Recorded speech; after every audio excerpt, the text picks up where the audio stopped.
Hi there guys, in this video I will show you how to turn off Snapchat notification. It's super easy and super fast.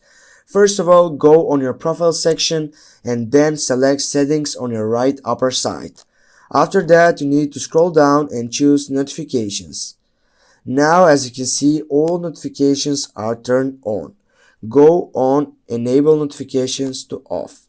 Right now you have enabled and you have turned off your notifications on Snapchat. Again, you can do it on your settings, and for example you can always go on apps. After that, go on manage apps. Then you need to type Snapchat.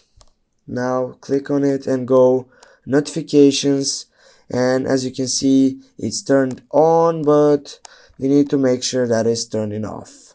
Go off, and now guys, you know how to turn off Snapchat notifications. Thanks guys for watching. Make sure that you hit that like and share the video, and see you soon.